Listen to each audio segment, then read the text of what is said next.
The following podcast is a Vasilis Skarlias production. Hello everyone, I'm Saloni. And I'm Vasilis. We run Changemakers, a student-run initiative that aims to empower, educate, and connect Gen Zers interested in entrepreneurship. We interview teenagers with impactful projects and create resources to help you change the world. If they can do it, so can you. On this podcast, we discuss the logistics of creating different types of projects with Gen Zers who have already done it. We will leave our social media and website information in the description. Hello everyone, welcome to the Changemakers Z podcast. Today we have Ilias, the creator of Coronavirus Save the World, a really amazing video game. This adventure-style game simulates the current coronavirus pandemic. Your goal is to get your country out of this devastating situation as fast as possible, with the least damage to your population's health and economy. Well, hello, Saloni and Vasilis Skarlias. Thank you for this amazing opportunity. I'm really glad to be able to give my second interview with this amazing organization. Yeah, thank you so much. We're really happy to have you here and share your story about how you got into game development. Thank you. This is great, Elias. Thank you so much. So let's begin. Would you like to describe yourself? From where are you from and how old are you? Of course, I am Ilias Akollis. I come from Greece. I live in Athens and I recently turned 16 years old. As you might have guessed by now, I really like programming. Apart from that, I enjoy sports such as tennis and basketball and hanging out with my family and friends. Yeah, awesome. So what inspired you to create Coronavirus Save the World? Well, when I saw what was happening in the world, the current global crisis of COVID-19, I said to myself that why not pass my own message through what I love to do, which is programming and game development. So I started thinking about a game where the message conveyed will be that if we stay unified as humans, we can easily beat this pandemic, this global crisis. And I believe that this is what we are doing and we will continue to do no matter the social difficulties, such as staying at home all day and not socializing, which is a fundamental element of a person's psychology. And for a teenager like me, it is even more difficult not being able to continue my life normally with my school and my friends. I see. The pandemic period is a very difficult period for all of us. I could say that it's a very stressful period. But could you please describe us what's the story of the game? That is really interesting. I created this game to show how a government can handle the pandemic and the different ways to help people economically and socially. Of course, this is for the player to choose, but to do this, I closely heard the news every day in the television, in various sites, to see how the governments in countries were handling the situation. Of course, this was something never seen before in modern times, and governments had not sufficient information to decide what to do. I believe now in this period, in the second wave of the pandemic, we know better how to handle the situation and we're more disciplined. Yeah, so kind of bouncing off of what you said, what was your development process like from the idea to the final product? What kind of programming languages and technologies did you use to make this happen? Well, first of all, I started by thinking the overall visual aspect of the game, such as the map, the icons, the buttons, the animations. Then I started designing along with programming, but when I started the programming part, I thought of the structure of my algorithms. And as a lot of programmers would say, when programming, Stack Overflow, which is a very famous community of programmers, and Google, the world-class dominator of the internet, are your best friends to find answers to your questions. And I used them, and although the time meter of this game was the creation of the map, where I had to split every country of the world map into different layers. where I needed help was how to understand how economics work. This is where my father advised me how the overall economy of a country works, and all the final features and touches of the game were enhanced with the feedback of my mother and my brother.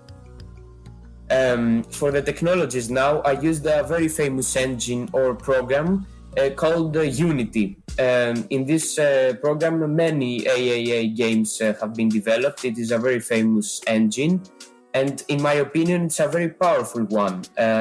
The programming language that this program or engine, if you want to use, is called C#, and it is a language extremely powerful, developed by Microsoft. Yeah, I have to say that being the CTO on Changemaker Z organization, the tasks that I have to perform and the debugging process are difficult, but your work sounds a lot more difficult than mine.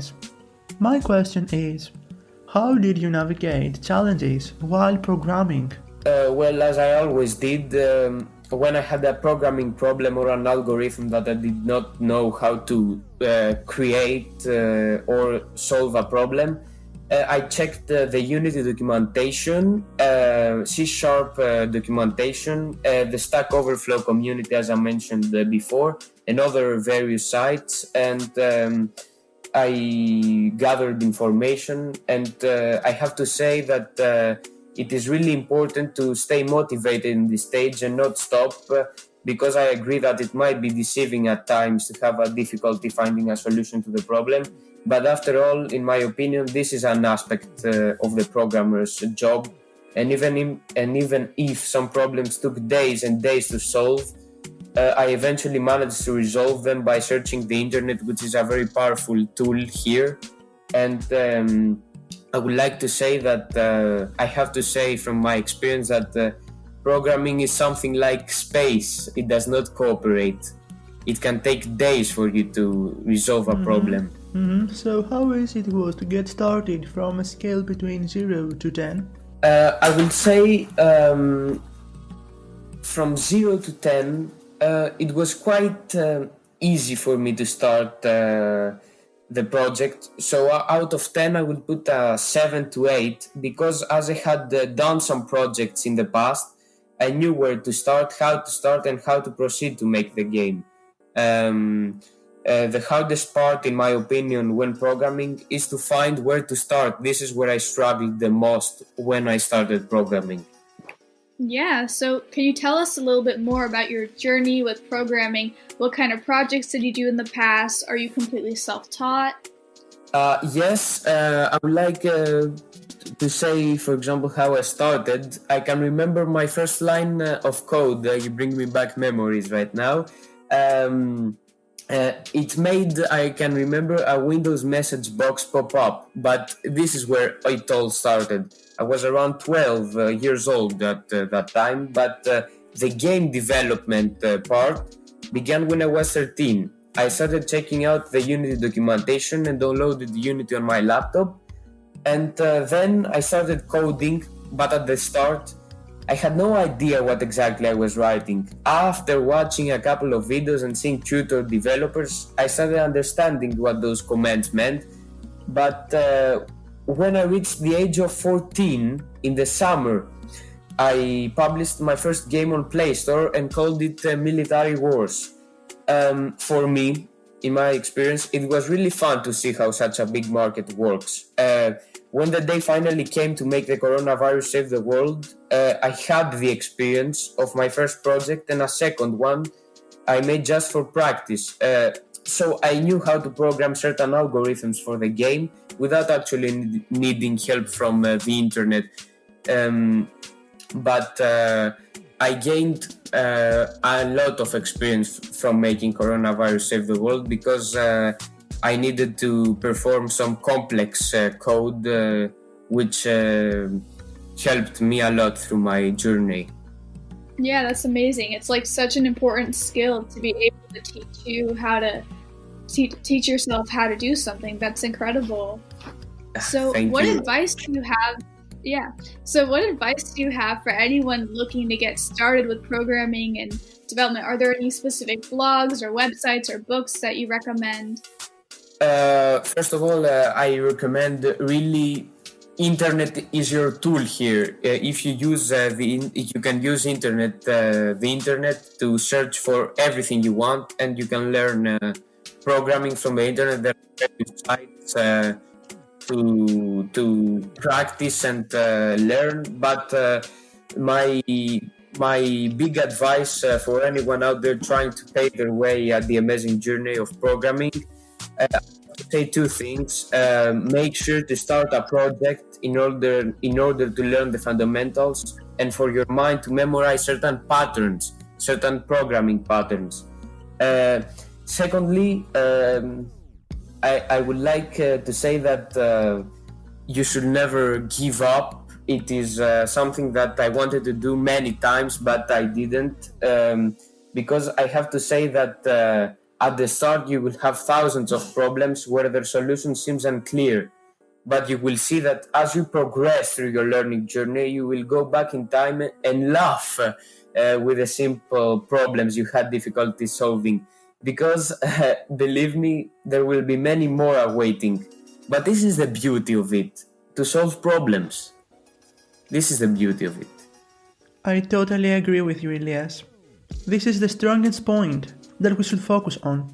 So we would like to thank you so much for joining us today in our first episode of this podcast series. Thank you, Saloni and Vasilis Karleas. It was an amazing experience for me today to talk about my this programming journey, which really fascinated me. As always, we will leave the links to Coronavirus Save the World and Ilias' social media handles, so go check it out. This is it for today's episode. Thank you guys so much for listening, and we will talk to you soon on our next episode. Goodbye. We hope you guys enjoyed our conversation. We had such a great time. Make sure you leave us a review. You can also follow us on Instagram at changemaker.c to keep up with all of our new content. We also have a Facebook page called ChangemakerZ, but you'll need to look that one, because I honestly don't even know how Facebook works.